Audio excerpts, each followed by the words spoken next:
Welcome to the Tool Review channel. Today we're taking a look at the Commercial Electric 7-inch wire stripper and cutter. Now I believe the model number for this tool is CE190201. Now if you're not familiar with the Commercial Electric brand, it is the Home Depot in-house electrical brand.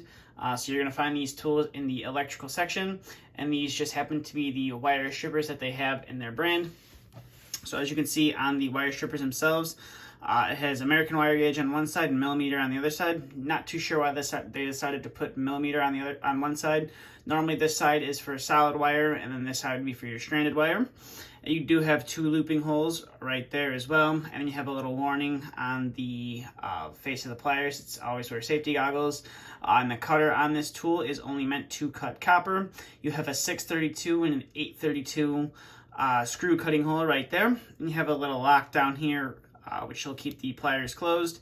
I do kind of find this lock kind of annoying, especially the way that I hold these. I do find that sometimes when I'm stripping wire, I accidentally do lock the tool shut. So that's one thing I don't like about this, is this style of lock. And you can see down here you have your spring, and then you have your double dipped handle, so it's the green and the gray, and you have your Commercial Electric stamped on the side right there, which is nice. And the back side is pretty much the same, as you can see right there. Now, when I originally saw these, they kind of reminded me of a pair of Klein Tools wire strippers, and thought I'd pick them up and see how well that they would compare. And we're going to look at how well they can strip wire in the review. And then coming up to here, you do have a tiny pair of pliers right there as well. So that's about it for the detail on the tool. Now we'll get to some of the functionality of the tool itself. And as you can see, you obviously have to unlock the tool. Now I do find, I'm not sure if they painted the front of the tool, if they painted the whole tool black, but I do find, you can see right here on the cutting edge, that I believe the paint is starting to wear off. And that paint does kind of like lock up the tool a little bit. As you can see the movement, when I move it, it kind of like locks it up.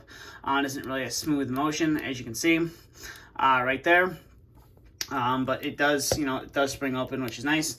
So now we're going to get into stripping some wire, because this is mainly a wire stripper. So we're going to start off with our 14 gauge stranded. Now I'm assuming that this is going to be in, I would assume it's solid, but I'm not sure. It could be stranded. I'm not totally sure. So we're going to put it in the 14 gauge hole. Or actually, no, we're going to try the 12 gauge hole first and see if we can strip the wire with that.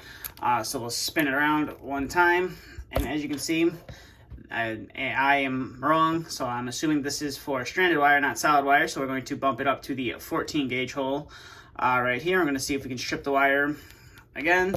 And as you can see, we are able to strip the wire, no problem. So it does turn out that this is in stranded, not solid. So if you want to strip solid wire, you're going to have to, I believe it is subtract 2 for your solid wire, if I'm not mistaken. But as you can see, it stripped the 14 gauge wire. No problem. And as you can see right there, I went to go cut the wire and ended up accidentally locking the tool. I just feel like this little lock could have been improved a little bit more to move it out of the way. But as you can see, it strips the 14 gauge wire, no problem. It's stranded wire. So now we're going to bring in our 12 gauge stranded wire right here, and we'll see how well we can strip the wire with this. So we'll give it a turn, and we should be able to pull off that insulation. And as you can see, we are able to pull off that insulation, no problem. And again, ended up accidentally locking the tool.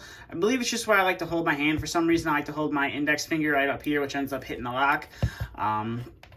Just to hold it down here a little bit more so the tool doesn't accidentally lock. But as you can see, it has no problem cutting through the 12 gauge stranded wire. So now we're going to bump it up to some 10 gauge stranded wire and see how well we can strip right here.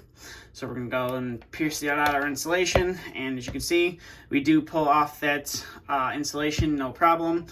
So they definitely do work good. They do work well with stranded wire. We're going to bring in some solid wire and see how well we can strip some wire with that. So we're going to start off with the smallest of the wire, which is some 18 gauge.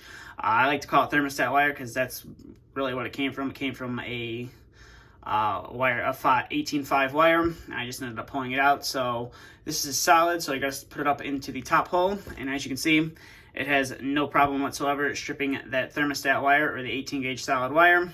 So now we will bring in, I believe this is 14 gauge solid wire. So we'll put this into the 14 gauge hole, and we'll give it a spin, and as you can see, it is able to pull off that insulation no problem right there, and it should have no problem cutting through the wire whatsoever. Now we'll bring in our 12 gauge and we'll line it up with the hole, and as you can see, let go a little bit of it there a little bit too early. It pulls off that insulation no problem, and it should, in theory, cut through that. Sorry about the camera shake there. Cut through it no problem. So all the wires we tested, as you can see, it does have no problem cutting through them. Now, the one thing I'm not positive that this tool is going to be able to survive is cutting through some of the screws. So we are going to bring in, get that wire out of the background, we're going to bring in a couple screws and see if this tool can cut them. So the first of 2 screws is going to be the 632 screw. So we'll start to thread it in by hand, and then we'll use a screwdriver to thread it in the rest of the way. And we'll see if this tool can survive. I honestly don't think it will survive, but I hope this tool does prove me wrong. So I'll end up threading the 632 screw in, and then we're going to see if this tool can survive cutting through the screw. So I think, as you can see right there, we have a decent amount popping through the back. I think we'll screw it down just a little bit more just in case. So as you can see, we have a decent amount going through, and now we'll see how well of a job it does with cutting screws. And as you can see, cut through the screw no problem, but it did lock up the pliers, as you can see. So we'll go ahead and back that screw out, and you can see it pop right back open. So it did cut through the 632 screw no problem, and the pliers actually seem to function quite better now, where before they were a little stiff on the action there. So that obviously proved me wrong with the 632 screw. So now we're going to try the 832 screw here and see if this tool can cut through them, cut through the threads, and see if the tool survives. So we'll end up screwing this guy in to the tool, and then we'll give it a nice, we'll cut the screw down and see if the tool still works afterwards. I feel that that is a good amount of distance, and we'll go ahead and cut.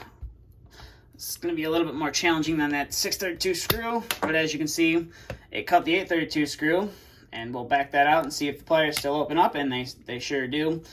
We'll see if they still function or not. And as you can see, they do function no problem whatsoever. I kind of feel like there might have been a little paint in the inside of there that was causing it to lock up, because now they seem to move very freely. So as you can see, they did survive cutting through the screws no problem. So overall, these are definitely a nice pair of wire strippers. I would say if you're on a budget, or if you're a home DIYer and you maybe have a small little wiring project you need to get done, and you maybe don't want to spend the money on, a pair of Kleins or a pair of Milwaukee ones, if you're at Home Depot and you just want a cheap pair that you're not really going to use that often, I could recommend you for that. Obviously, being a pro, I don't think this is going to be something you want to use. There's quite a few bit more options out there to buy, and I don't think these are really meant for pros, but I mean, if you're a pro and you're using it and you're happy with it, that's good for you.